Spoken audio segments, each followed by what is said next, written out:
Hello, and welcome to our first Nutrition Essentials podcast, an offshoot of our popular Health Essentials show that comes at you new every Wednesday. I'm John Horton, your host. So what exactly is Nutrition Essentials? Basically, it's a podcast focused on diet and how it relates to every aspect of your health. It's going to look at how what you eat affects specific parts of your body: heart, eyes, lungs, muscles. Well, you get the picture. Once a month, we'll be joined by registered dietitian Julia Zumpano and another Cleveland Clinic expert to talk about these food-body connections and how you can leverage them to live and feel a little better. That's exactly right, John.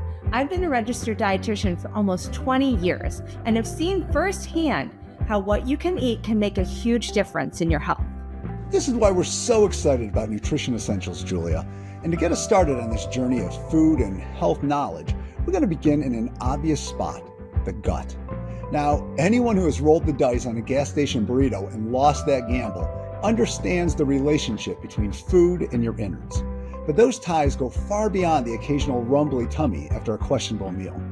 The dietary choices you make day after day set the tone for how efficiently your gastrointestinal system operates. So today, we're going to chat about how food affects gut health while also exploring the digestive process from start to finish.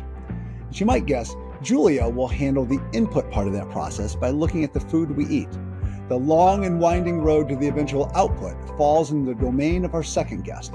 We'll let Julia make that introduction. Thanks, John.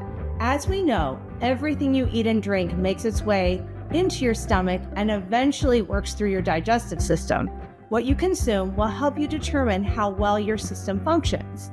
That's why dietitians work closely with gastroenterologists like Dr. Christine Lee to avoid or manage GI issues. I look forward to talking with Dr. Lee about our complementary roles and how food can be viewed as medicine when it comes to your gut. Oh, it should be a great conversation, Julia. And by the time we're done, I've no doubt our listeners will have a lot of information to digest. So let's get started.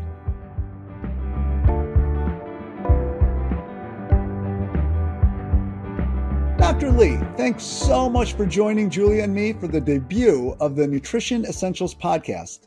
We couldn't have asked for a better first guest. Oh, thanks, John. I'm just so happy to be here with you today. Well, we're so excited that you're with us. So food as it relates to gut health is just a massive topic with so many different conditions that come into play. There's irritable bowel syndrome, which is as unpleasant as it sounds. There's heartburn and GERD, a more serious form of acid reflux. There's diverticulosis. There's plain old gas and bloating. But if there's one common thread among all of these issues, it would be problems related to the exotic sounding world of gut flora and the microbiome. Dr. Lee, can you educate us a little bit about this ecosystem that's in our gut? Yes, it is a very common topic or a common question that arises at meetings or dinner tables. Our digestion plays such a significant role in our life and in our health, and all the systems, whether it's your neurosystem or endocrine system or digestive system, they all kind of work intertwined. So you want to make sure all your systems are working at its best. For the GI gut aspect, the microbiome is best explained by saying healthy gut bacteria, or what we call gut flora. These are healthy bacteria that help you or aid in digestion so that you can digest more efficiently and without excessive gas or discomfort or motility issues. Unfortunately, microbiomes can get disrupted with multiple different things that arise in one's life, meaning antibiotics, certain medications, surgeries that alter your anatomy, stress, sleep deprivations, what have you. So when those microbiomes are disrupted, it can play havoc in your digestive tract. So it's important to understand what your microbiome is and how you can try to protect it, meaning minimize these mishaps that stresses your microbiome. And should one of those things happen, how to recover your microbiome in the safest way. Dr. Lee, I always find it so interesting. When you talk about bacteria, we always think bad. Bacteria just doesn't sound like something that's helpful to us. But it really is essential in our gut for everything to work right. Absolutely. Those microbiomes help in digestion, breakdown of the food particles, releasing nutrients that your body can absorb. So it plays a protective instrumental role in the system of digestion. Dr. Lee, correct me if I'm wrong. We have good bacteria and bad bacteria. So we want to focus, we are heavily focused on the good bacteria, which creates a healthy microbiome. But those bad bacteria, if they overgrow, that can create a lot of issues too. Absolutely, absolutely. That's so correct. So the good bacteria has multiple roles. One of them is to keep the bad bacteria in check, meaning the good bacteria suppresses the population or reproduction of the bad bacteria. So they have a protective role for one. Secondly is the digestion itself, where it helps break down the particles, the proteins, releasing the nutrients. And then the third aspect is to keep things moving. You want to make sure that your intestinal tract is not stagnant and that things are moving top to bottom in an efficient way. So it has multiple aspects. Yeah, there's just so much going on down there. It makes you realize when you hear your stomach doing things that there's a lot happening. That's absolutely right. And then all those things actually gets more challenging with age. Like anything in life, for wear and tear, there's more opportunities for mishaps and things to go awry. So more important than ever as we get older to pay more attention to our body to just kind of protect it. Prevention's key, but should those mishaps occur, how to just kind of regain your healthy flora and maintain your healthy flora. And that's where I want to go to next with you, Dr. Lee, because our goal here is to have this kind of flourishing microbiome. I've seen it described as a garden, and you want everything just perfect there so things grow and work the way they're supposed to. But I'm guessing it's not always the case with people that it works like it should. How does it get thrown off balance? So it gets thrown off balance, unfortunately, in multiple chances. One of the common things is if one suffers from a bacterial infection, like an ear infection or a UTI or a skin infection, and you get prescribed antibiotics rightfully to combat that bacterial infection that you have. Unfortunately, all antibiotics kind of work in killing bacteria, good and bad, unfortunately. So they try to target the bad, but unfortunately, what it also does is kills good bacteria as well, because it's not a smart bomb. So in the attempt of taking care of the bad bacteria, if you lose too many of the good bacteria in the process, then it gives it provides an opportunity where the bad bacteria in your gut to overtake the population over the good bacteria. And that's where the bad bacteria or bacteria overgrowth can occur. Now, you mentioned antibiotics. Now, what about just regular medication? I know I'm an allergy sufferer, and I go through stretches where I pop Claritin regularly. Is that going to cause me problems down low? It can. So some antihistamines or anti-allergy medications can combat the histamine release that helps you with the allergy symptoms. But the unfortunate unwanted side effect that it comes with is it actually can dry things out, including your gut, and it can slow down your motility, meaning how fast your stomach empties, how fast your small bowel moves, and how fast or how slow your colon moves are unfortunately affected as a side effect of these medications. And oftentimes they have constipating influences that one is not aware of until it's too late.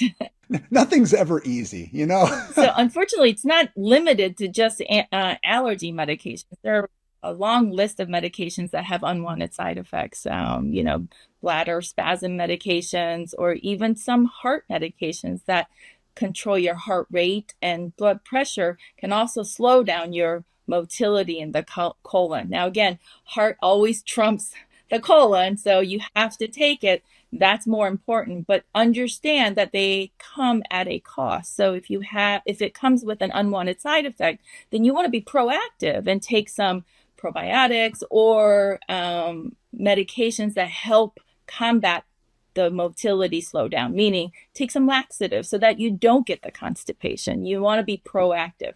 We're not saying don't take the heart medicine. We're saying if you are on such medicine, you need to be aware so you can be proactive and take things to offset the unwanted side effect that it comes with. Yeah, counterbalance it a little bit. Counterbalance. That's excellent. That's right. Dr. Lee, I have a lot of my patients that are suffering from reflux, and they are taking any anti-acid, over-the-counter medications. Do those affect your gut health? It can. So acid reflux is unfortunately extremely common. So a lot of people suffer from that ailment, and it's important to figure out why they have acid reflux. So not all acid reflux is the same. Some people have acid reflux because they have what we call lower esophageal sphincter incompetence, where the end of the esophagus where it meets the stomach becomes too lax and everything just sloshes up. So that's one form. Another form is that they may just hypersecrete. They make too much stomach acid, so it just splashes up outside the stomach area. Other acid reflux is because the constipating effect. When you're extremely constipated in the colon, it slows or backs up the small bowel. And if that happens, then the stomach kind of gets backed up and it can't empty properly. So what can't go south goes north. So heartburn, it's important to tease out what type you fall in. And if you treat it, if you're constipated and you're taking acid reflux, then obviously it will help with your symptoms, but it can definitely worsen your gut health or gut motility, or how you feel or how you're experiencing your gut motility. So it's important to figure out what the root cause is and treat that rather than just simply covering it up and taking symptomatic relief with acid reducing medications. Sure. I love that. I always try to hit lifestyle first and see what other interventions we can do to help minimize the symptom versus treating obviously with an over-the-counter medication or prescription medication. We always want to try to incorporate better lifestyle habits. That's absolutely right. I'm always shocked when I have patients that are on, I don't want to say obscene amount of acid reducing medications, but they're so frustrated. They say, I take twice what the doctors tell me and it still doesn't work. Well, if that's the case, you really want to revisit the source of the problem and kind of get to the root. And if it's because they're severely constipated, by treating the constipation, some of those patients get complete relief and they're off of acid reducing medications because now things can go south and it's not refluxing up. And so they get great symptomatic relief. So those are the success stories. You want to treat the root of the problem rather than just treat everybody with acid reducing medications. So Dr. Lee, we've talked about a couple of these factors that you brought up, like antibiotics, medications. I think you had mentioned surgical history before, but obviously the big one and the reason why we're here today is to talk about diet and what that does to your gut. Is it really that big of a factor when you look at the microbiome and just how that flora is? It really can be. And the reason why is certain food types we know causes or takes longer to exit the stomach. So high greasy foods, fatty foods, fried foods, certain foods just take so much time. It takes more time to process through your gut. So it slows everything down. And like all things in life, when things slow down, it gives an opportunity for bad bacteria to overgrow and overpopulate because the motility has been slowed down so much that there's less circulation, less movement, less things moving, continually cycling through, that things back up. And so it's important to make sure if you do indulge in these food groups, the fatty, greasy foods, you want to do it in moderation and you don't want to do it all the time. So you want to make sure you're eating the healthy foods that are rich in healthy probiotics or even prebiotics that are simple and easy and that promote motility. That way, if you do splurge from time to time, that they're in moderation and not in over excess. I couldn't agree more, Dr. Lee. What I tell my patients often is really trying to focus on fiber in their diet. So fiber is what is a prebiotic. It's what feeds the probiotics, the bugs, the good bugs. So we want the fibrous foods to feed the good bugs, and they will flourish and grow. Not only does fiber help your good bacteria grow, but it also creates more of a healthy stool that's easier to pass, more formed. And fiber can help with lowering blood pressure and lowering blood sugars and cholesterol. We have so many great benefits of dietary fiber, but it really all begins in the gut. And having regular, fully formed and feeling like you fully eliminate when you have a bowel movement, that's very, very important. Making sure you're clearing out your system is ideal. And the foods that have fiber are really the foods that grow from the ground, things that we know are plant-based. So fiber is abundant in grains, whole grains like oats and quinoa, and fruits and vegetables, nuts and seeds, beans. All of those are all phenomenal sources of fiber. And, a majority of Americans aren't anywhere near getting enough fiber. Recommended dietary fiber intake is between 25 to 35 grams a day. Most Americans are barely getting 10 grams of fiber a day. So we definitely need to, as a whole, increase our dietary fiber intake. And that will, resolve a lot of these issues we've been talking about, is gut microbiome that's flourishing in bad bacteria, or constipation or reflux due to maybe some of that constipation. So I think it's extremely important to really heavily focus on fiber. Julie, I could not have said that any better. That is so important. You said everything right on. One of the misnomers is that patients grossly underestimate the amount of fiber that they actually consume. The fiber is so important in all the aspects that you mentioned. It helps in digestion. It helps promote the healthy probiotics because it is a prebiotic, which feeds the probiotic good bacteria in your gut. It helps move things along. And also creates an osmotic gradient where it pulls water into the intraluminal space, so that you're not developing these hard rock kind of products that can create diverticular disease. And it can lower your cholesterol by helping you eliminate waste more efficiently. Some studies can even suggest that it can lower your risk of cancer. So all the good reasons to take more. But again, the biggest thing that I run into is people grossly underestimate. I mean, they think they're taking in X amount of fiber, but in fact, when you do the math accurately with a dietitian, they actually find out it's grossly overestimated. So you want to take more. You also want to take good, high quality fiber as well. So the fibers that they think they're getting in a tiny little gummy is really not going to be as high in quality as you get from the natural foods that you just mentioned. Additionally, even nuts, a lot of patients don't know, like almonds have a lot of fiber, and they may not have connected that together as a possible potential source of fiber. So all of that education is important. It's very key to success for our patients. And then there's a growing percentage of population that are very health conscientious. So they are doing a high protein diet. They're on the protein powder, protein shake, which is fine because they mean well. But understand, when you're doing these high protein diets, that you have to increase your fiber intake, because protein, although as healthy as it is for you, it is very constipating for your intestines. So you really do need to offset that before you get into realization that you're in trouble, meaning constipated. You want to be proactive and make sure you're taking that high protein shake with plenty of water. Make sure you're not dehydrated, and you're interspersing those shakes or protein intake with high quality fiber in between them. So Dr. Lee, we've been talking a lot about like how you can kind of just cause a bunch of problems with that microbiome. Let me ask you this.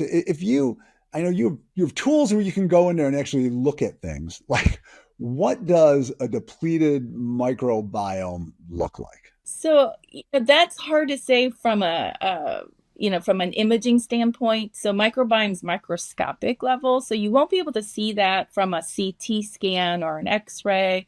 You really won't see that on an endoscopy either, whether you've had a colonoscopy or an upper endoscopy. we can only see the structure, the structure or the anatomy of the small intestines or the large intestine. So if we see severe diverticular disease, meaning diverticulosis all over the place, or your colon is really distended, twice the width and twice the height that it should be. And you look at the walls, and the walls look very droopy, meaning they've lost that elastic recoil. It's wrinkly because it's been stretched at some point for so long that when it's not stretched, or you did eliminate by taking a colonoscopy bowel prep, it kind of collapses. So we can see the aftermath but we can't see a direct the microbiome through an imaging study per se. All right, so not the microbiome itself, but you're seeing the results of it being off its game, I guess, with everything being just a little ickier down there. Absolutely, yeah. The suggestive effects that it might have had on the digestive tract. So now you mentioned diverticulosis and some things like that. Let's get into a little bit about what happens when your gut microbiome is off its game. Well, when it's off its game, you had mentioned diverticulosis. That's not the microbiome isn't the only culprit for producing diseases like diverticular disease. It can be one of the culprits, but not the only one. So I think that's important to lay out. But when your microbiome is off, then your intestinal tract system, meaning the circadian rhythm, is off. So how it processes digestion, meaning it may take you twice as longer in the stomach to pass on to the small bowel. And the transit time from the small bowel to the colon could be twice as long, or at least prolonged. And while that's happening, one may feel, sluggish, full, early satiety, or not hungry, or even nauseated. So a lot of the symptoms can vary from person to person, how it manifests in one person versus another. But overall, it decreases efficiency. You might be missing out on some of the healthy nutrients that you consumed in a healthy diet because you weren't able to break it all down and have an opportunity to absorb it. So it affects people very differently. So it's important to kind of tease out, case to case.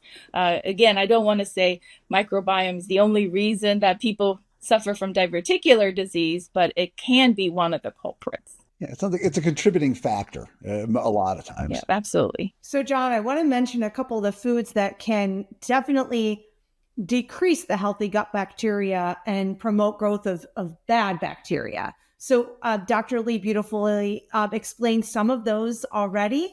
But, those hyper-processed foods, those, packaged foods and foods that are high in sugar, alcohol, refined grains, bakery items, all of those things that really have no fiber, have a lot of artificial ingredients, sugar, alcohol, or heavy fats like saturated or trans fats, those can really wreak havoc on our gut.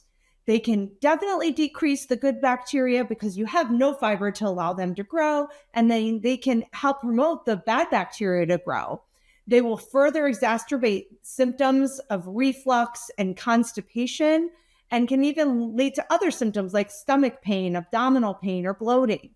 So we really want to clean up the diet of some of those, foods that can inhibit some of those negative GI symptoms and support the gut with all of those plant-based fibrous foods. Actually, Julia, we're actually going to dive right into a lot of the food products that we should and should not be eating because from the sounds of all these gut issues, we want to avoid them. So we've thrown a lot of them out here and there throughout, but let's kind of just really zero in on some of the things that we should definitely be adding to our diet in order to promote better gut health. Great question. So we briefly talked about protein. Dr. Lee said it beautifully. If you're on a high protein diet, you could be lacking enough fiber. So I think it's great to focus on protein, but couple it with a fibrous food.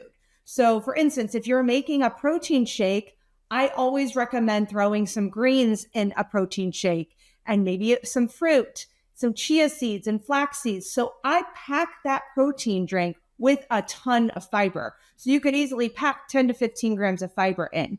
Think about ways you can squeeze in fiber in your day all throughout the day. You have to be heavily focused. So avocados are high in fiber. They can be great added to almost any breakfast. We have greens that can be fresh or frozen. You can, throw them in, like I said, shakes or smoothies, throwing over protein over any type of bed of greens. Beans are a great source of protein. There's a lot of phenomenal bean-based pastas out now that are a great way to get beans and get fiber and decrease carb intake. Bean-based pastas also have a tremendous amount of protein, not to mention the fiber, of course. So you're really serving both dietary and macronutrient needs. Other ways, of course, fruit. So I do encourage fruit as snacks or as supplements to meals. I think, we get in the habit of eating sweets on a regular basis. And I think fruit can be nature's great sweet alternative. So fruit is very abundant in fiber, some fruits more than others, but we know apples and pears have that soluble fiber. Berries are phenomenal for soluble fiber. Grains like oats and quinoa have a tremendous amount of soluble fiber as well. Soluble fiber is water soluble. So the water gets absorbed in that fiber and forms like a gel or a gum. And that gel or gum is very important because it softens stool, and it's what binds around bile in our guts. And as Dr. Lee mentioned, bile is waste that is composed of cholesterol, and it eliminates that waste, which therefore lowers cholesterol, essential for overall heart health. One key, though, is liquid. We need enough water. If you're going to increase your fiber intake, you have to have more water. Otherwise, you can become constipated, as odd as that may seem. So water softens that stool. A lot of these foods pull water into the gut, and we want that water to be pulled in and to soften and absorb those soluble fibers to create a nice formed stool. And that's not difficult, very easy to pass. So we really want to focus on plant-based foods. Dr. Lee also mentioned nuts. Nuts are a great source of fiber. So any kind of nuts are great. Almonds, walnuts, seeds are phenomenal. Chia seeds and ground flax seeds are wonderful sources of dietary fiber. I add those into almost every single patient I see. I recommend added chia seeds and ground flax seeds because they're so abundant in fiber. They're abundant in protein, omega-3s. They're an easy way to add into things like sprinkling on top of a salad, in some oatmeal, in a smoothie.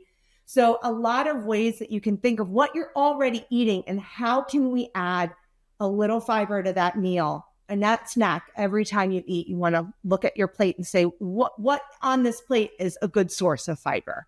Earlier, we had mentioned probiotics and prebiotics, and those are two things that sound very, very similar, but there is a big difference between them, right? Can you kind of break down what each one does? Yeah, so a prebiotic is fiber. It's essentially a vegetable or bean or grain that has this prebiotic, which is a fiber. It's called a prebiotic fiber. They're also found in supplements, which you can take a supplement of a prebiotic fiber, but of course we want to get it through food. And then the probiotic is those good gut bacteria.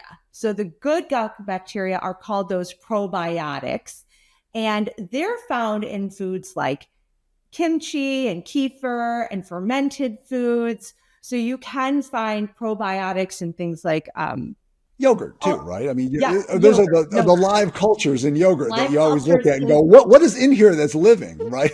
Right, and it's healthy bacteria. So those are those probiotics that when you ingest them and they go into your gut, they grow, they flourish. The more fiber you feed them, they will flourish even more. And that's what we want to do, is have those probiotic, those good gut bacteria flourish by feeding them more of the prebiotics. Okay, that's what I was going to say. Probiotics are kind of bringing more of the good bacteria in, and prebiotics is kind of making all that good bacteria that's already in your gut a little healthier, right? It kind of feeds it. It's helping them grow. Simply put, you can consider probiotics as a good gut bacteria you need for digestion, and prebiotic is the food that the probiotics need to grow and reproduce and flourish. Perfectly said. Yeah. Now you had mentioned the foods that just aren't good for our gut and that microbiome. What are some of the things that we need to look at kind of avoiding or minimizing as we go about nibbling through the day? So, of course, we want to limit refined grains. So, white-based carbohydrates, white bread, white pasta, white rice. That doesn't mean we can never eat anything like that. We just want to minimize those things, really encourage the whole grains as often as possible. Very sugary foods, so sweets and desserts and bakery items, artificial sweeteners can also affect the gut microbiome. So that's one of the most common things I see my patients consume is artificially sweetened drinks. And, not only are they not good for your overall health, but they do really wreak havoc on your gut microbiome. Alcohol can affect your gut microbiome. So those are the things that we really want to minimize. It's okay to have some alcohol here and there, some artificial sweetener here and there, but we want to look at how often are we eating, how often are we consuming these foods, how frequent, what volume we're taking it in at. So we really want to minimize anything that's going to inhibit the growth of a healthy microbiome. Well, and we've been talking about food, but I think we should also add in here that lifestyle factors also come into play. So things like exercise, stress, sleep. I'd imagine all of those play a key role in what's happening there too. If you are sleep deprived or your sleep cycle is thrown off, it really throws your circadian rhythm off. And so your natural hormones that help move things along and how you have your endorphins, those hormones that help give you energy and help you concentrate and help promote motility are all thrown out of whack if you're sleep deprived.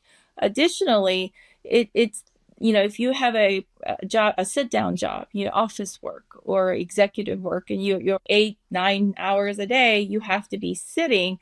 You actually decrease blood circulation and perfusion to your pelvic area when you're sitting because your entire body weight is on one focal point. And so it does decrease circulation there. So it really puts you at risk for constipation. And travel. No one thinks about this because during traveling, most people are stressed about, missing their flight or catching their cab on time. So they're not in tune to their body. But whenever you travel, everything kind of gets sucked in and held onto until you get to the destination site where everything then relaxes. So nothing constipates you more than travel, which is oftentimes overlooked. People always say, hey, whenever I travel, I get bloated, I feel terrible, I get diarrhea or I get nausea. Well, it's because everything's been kind of locked up and held onto, and it's a setup for bacterial overgrowth. So it can really upset your system. So sedentary lifestyle, whether it's because you have a sit-down job or frequent travels or long commutes, are often overlooked as exacerbating factors to your gut health. And then we did talk about, antibiotics. Not to say you can't take antibiotics. If you have an infection, you got to get treated, but know that puts you at risk for killing the good bacteria too. So you really want to delve into what Julia had mentioned of all the healthy foods, the high value items. A cookie may be good for your craving, but doesn't carry the natural nutrients and the abundance of fiber that one actually needs when you're, post antibiotic or whatnot, where you're trying to replete your gut flora. So you want to eat the high ticket items, food that gets the biggest bang for your buck, so the cabbages, the quinoa or the chia seeds, those foods carry a lot of prebiotics, some foods that have probiotics. You want to indulge in those kind of foods to help your gut system out. Yeah, help it get back to where it needs to be. Yes. And then, nowadays people are living longer, and it's not uncommon that one has gone through multiple surgeries, whether they've had a knee replacement or a hip replacement or both hip replaced. Those are very painful orthopedic procedures. So one that has little room for post-op infection. So oftentimes, unbeknownst to the patient, they might have gotten powerful IV antibiotics intraoperatively to prevent an infection. So you want to make sure that you're combating these insults to your microbiome. And then when you do have a painful orthopedic surgery, they're pretty sedentary during the immediate post-op days for recovery purposes, obviously, but it's very common to have post-op constipation. And oftentimes people don't even know it because they're taking pain medicine for that hip surgery. So if they're taking pain meds so that they don't feel the hip pain, then they're not going to have the constipation signals. That's not going to come in or get registered as well. So don't wait until you have alarm symptoms firing.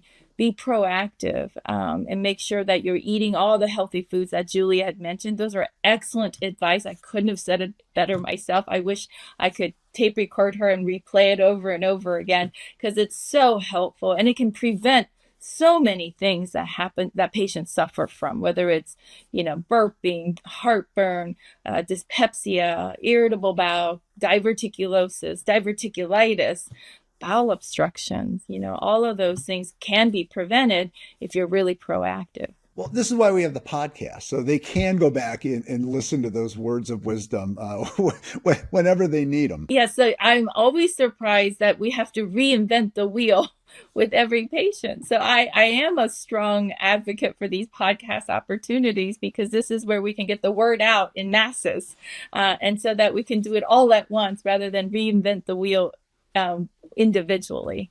As we've talked about here, the relationship between certain foods and your gut can be incredibly complicated. And what really drove that home for me was reading about, I guess, the low FODMAP diet. And I know that's a very restricted eating plan for people who have certain GI disorders like IBS. But the concept in general just really shows that certain foods can trigger issues downstairs. I would agree with that, John. I mean, the low FODMAP diet takes certain fermentable carbohydrates that ferment in our gut and can create symptoms. And certain people may have sensitivities to some of these fermentable carbohydrates.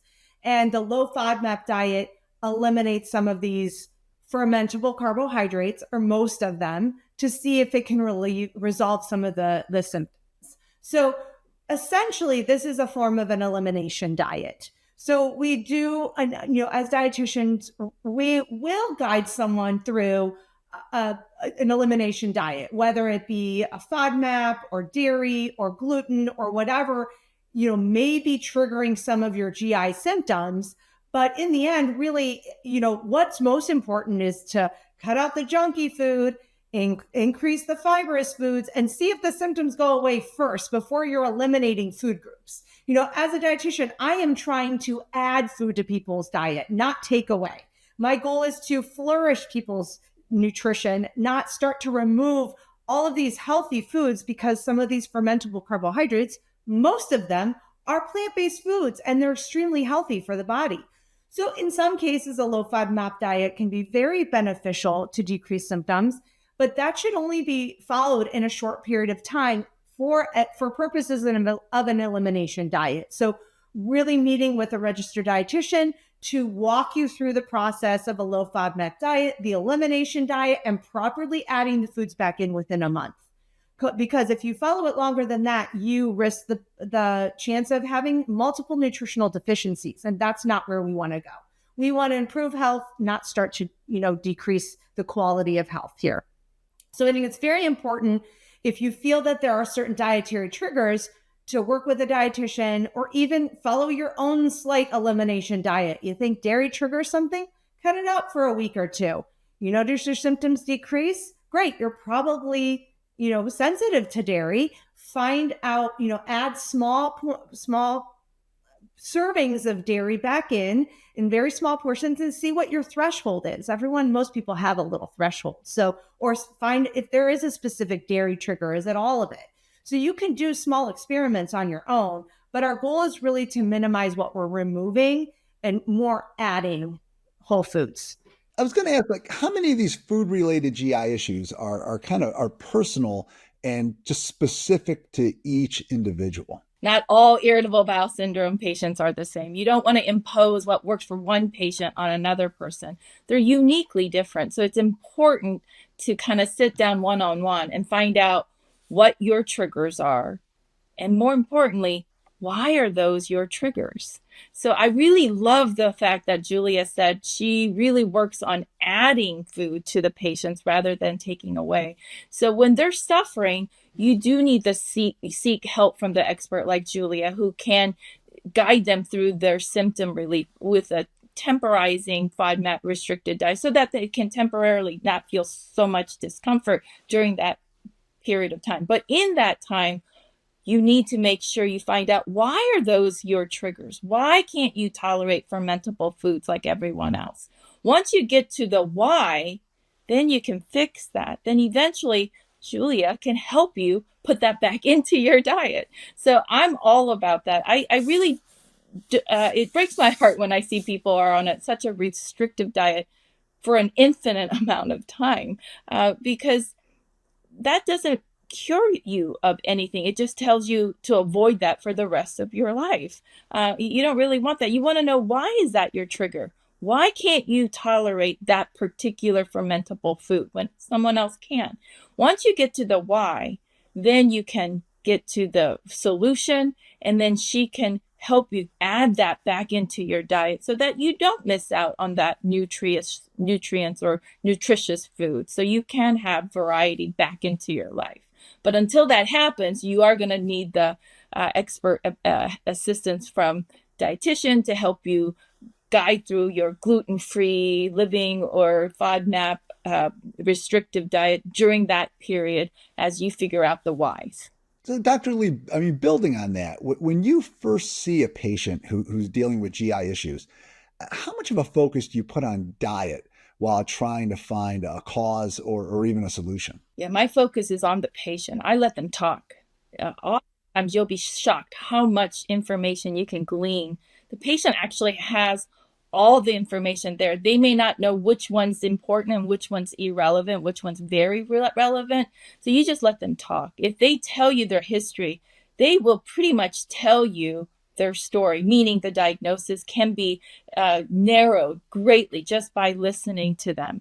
They'll oftentimes give you a pattern or a history, meaning, they might latch on to the last food that caused the flare or the bout, but we're focused on, you're focused on the food trigger, but it seems like this happened right after a trip or whenever you had a stressful event like a divorce or a loss of family member. So every information is important. You just need to get it out of them. And a lot of times they will offer that if you don't interrupt them. So you just need to get the information in a way that they perceive it, and then kind of guide them through as what's the relevant parts, and then focus on what we call the differential with that information. Is adding a registered dietitian like Julia just a kind of a standard part of the process as people work through these issues?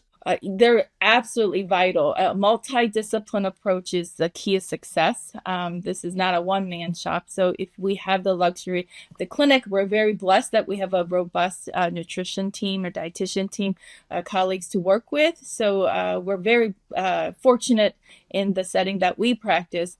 I'm not sure that I can say that it's standard of care because, in all parts of the United States, there are some areas where they're in shortages. So they don't have the luxury of a licensed dietitian or the experts to help. And so unfortunately, they, work with what they have. But here at the clinic, we're very fortunate to have a robust department with experts such as Julia. And the multidisciplinary approach is always promotes a high success rate. And it gives patients more information and much more detail and sophistication that I can provide as far as individual foods and what foods are really high impact foods and what are less impact foods. All right. Well, Julia, now we're going to put you on the spot. So Dr. Lee's seen her patient and said, you need to go talk to a fabulous registered dietitian such as yourself. What do you do when people first come to see you? What's kind of the process that you go through? Great question. I do what Dr. Lee says. I let the patient talk. I ask a lot of questions, but then let them talk. So I ask a lot of questions about what they eat, what their symptoms are, what their activity is, when their symptoms occur, what issues could trigger some of those symptoms. So we take a full assessment. It's not just about diet. We take a full assessment, including I ask about sleep, I ask about stress. So I really look at the full picture, because remember, we're looking for the root cause here. We're not just trying to, just fix it or put a Band-Aid on. We're hoping to discover this root cause so they can truly be healed and live a life of health. That's really our goal. So I kind of I go through multiple steps to kind of determine what I think could be some triggers, whether it be food or stress or lifestyle. And then I try to come up with some solutions with the patient. Of course, we work together and coming up with some solutions on some of their issues and problems. So it's a very holistic approach. I take a lot of things into consideration, and I really do involve the patient in the plan, because that's essential. Okay, so now the really big question: if a person changes their diet, can they fix some of the gut issues that we've been talking about today? They can definitely improve their gut health. I don't know that they can go back to perfectly being normal. As we get older, there's always wear and tear in our system. And so we can always work on delaying the aging process or delaying the slowing down process. And we can always work on improving our current status. But unfortunately, we haven't found the fountain of youth yet, John. I keep hoping one of these times we're going to have a podcast and that's going to come out that you guys have cracked that code, but not today, huh? Well, I'm still waiting for Julia to tell me that magic fruit that'll turn me back into my 20s. But happens. Still waiting for that too, Dr. Lee.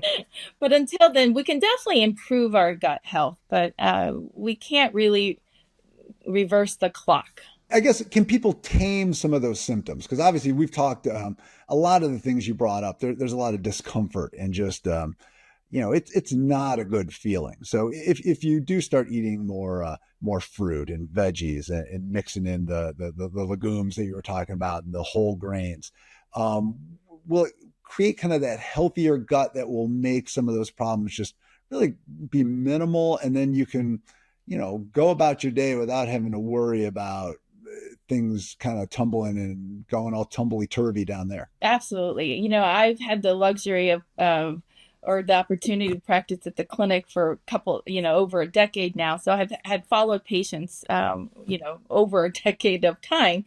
And, I might have met them when they were seeking help because they were having 4 or 5 episodes per month. And, when we see them once a year initially, and then now we see them every 5 years, when we do the colonoscopy, their diverticular disease is not progressed. It's not back to normal. Obviously, it's always going to be where it was at. But the good news is it's not any worse than it was 10 years ago.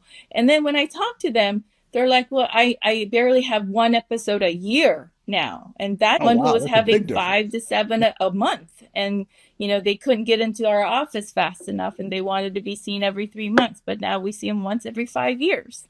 And we can also tell from the bowel prep, when they were having a lot of issues, they do the whole bowel prep just the way it's written. They did everything right. But when you come to the endoscopy, they have to abort, or they tell them the prep was suboptimal. They still had quite a bit of stool in their colon, and they're just, crushed. But then, now 10 years later, now they're 10 years older, and you think it'd be harder to clean. But because their gut health is healthier and they're eating right, they took the same bowel prep that didn't work 10 years ago, but they're spick and span.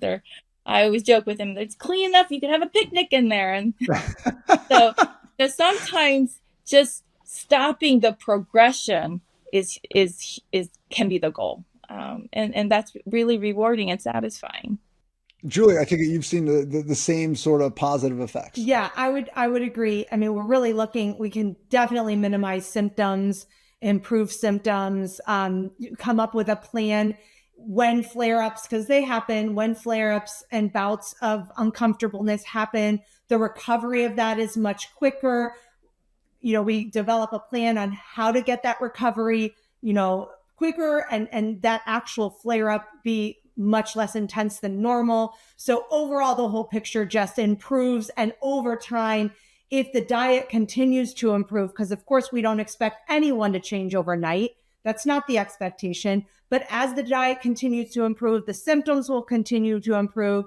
The flare-ups and the bouts will continue to lessen and lengthen in time, meaning they're just not happening as often. So we definitely see positive changes as time goes on. One thing I think we fail to mention is the importance of exercise. We've touched base on how bad it is to be sedentary. That food has nowhere to go. So movement helps move that gut, moves that food around. So movement is one key component here to gut health. So whatever you can do, whether even if you're do a standing desk, whatever you can do to move is going to, of course, support that gut motility. I couldn't have said it better myself. Exercise is truly the best medicine on earth. It improves circulation, and circulation is what you need to kind of keep things moving along. It kind of makes sure your muscles are being fed with good oxygenation and blood supply so that it can stay strong and healthy. It promotes motility. It promotes circulation itself. You want the movement. It takes all the bad stuff out on it. It gives all the good supply in.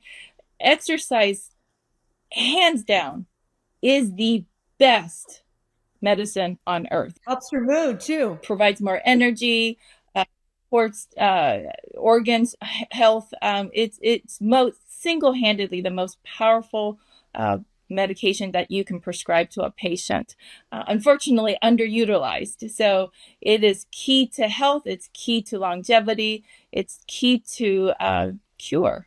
So I would recommend exercise to everyone as much as you can. People always want to know, well, how much, what type. It really has to be patient dependent. If you have back disorders, you may have to do more of the chair yogas or wall Pilates. You have to find one that you're able to do and that you're able to stick with. But you want any kind of exercise that your body will allow you to do is highly recommended. I've said multiple times on this podcast, it's amazing. No matter what the problem is, exercising more, eating healthier, sleeping better, you do that, so many things go away. 3 key components that everyone needs to make sure that they do.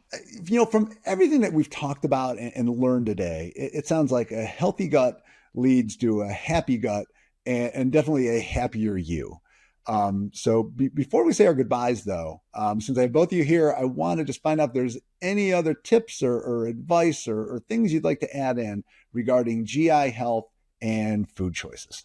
Well, I just want to add that, we've covered a lot and it can be overwhelming when you want to make a change. So start with one small change. You start with whether it's you're tracking your fiber and you would eventually want to get to a goal of 25 grams a day, or you just want to add flax seeds or chia seeds to your diet, or drink more water.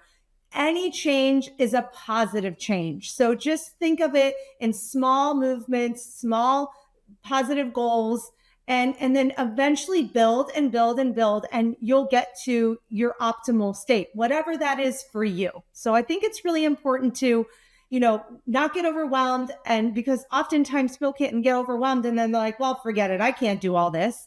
Well, you just pick one thing and start there. Start small and then build. And I think you'll really be pleased with the outcome. That's a great advice. From a medical standpoint, patient always likes to ask, well, when should I see my doctor? No one knows your body better than you. And I always say, hey, if something's not right, it's best to just have it checked out. When in doubt, check it out. Perfect way to end. Yep. So I appreciate both of you coming in here and sharing so much of your knowledge. And thank you so much. Thank you. Thanks for having us. Thanks, John. An entire ecosystem exists in your gut, and what you eat goes a long way toward determining how well it functions. A healthy diet is key to a healthy gut microbiome and a healthier you. If you liked what you heard today, please hit the subscribe button and leave a comment to share your thoughts. Till next time, eat well.